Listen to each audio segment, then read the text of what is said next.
Here's a run that you probably want to leave out, but the length of time I'm telling you, this run, actually, this incident probably took probably 2 minutes to happen to me. But anyway, we went to a house fire, and it had started out as a small fire, and it burnt pretty heavy until all the oxygen was burned out, and then it smoldered for several hours before before it actually broke through and where other people could see it. Anyway, I was first firefighter to go into it, and I was told that there was probably a woman in there, and the length of fire, the bed had completely burned, and the springs were what we called annealed. They were all soft and collapsed, and so that takes a long time at a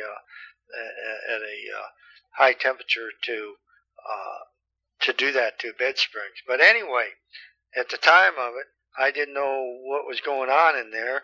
I opened the door. It was completely black with smoke, and there was tremendous heat, and there was fire in there. And I had to knock some of the fire down, and then I left my hose line, and I started feeling around for for a body.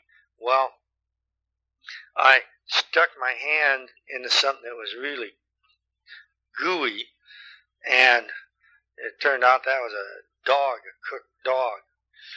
And so then I continued on, and I found, another one. Same thing happened.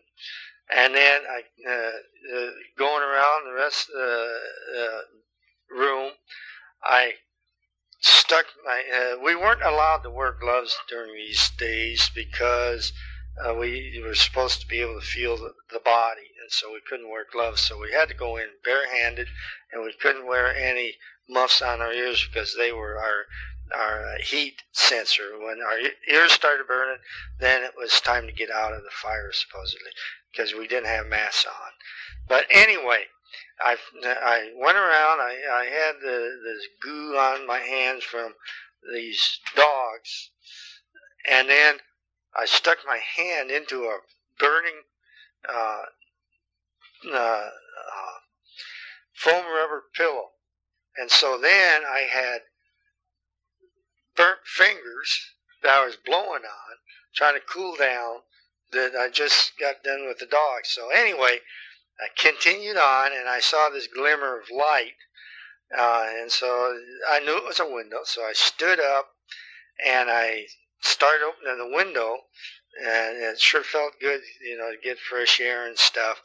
But then I started slipping and sliding, and then I found out I was standing in a woman's stomach. And so anyway, I had to stay at that fire quite a while because investigations and being the one that did it, I had to make reports and everything. So anyway, that was a sickening fire.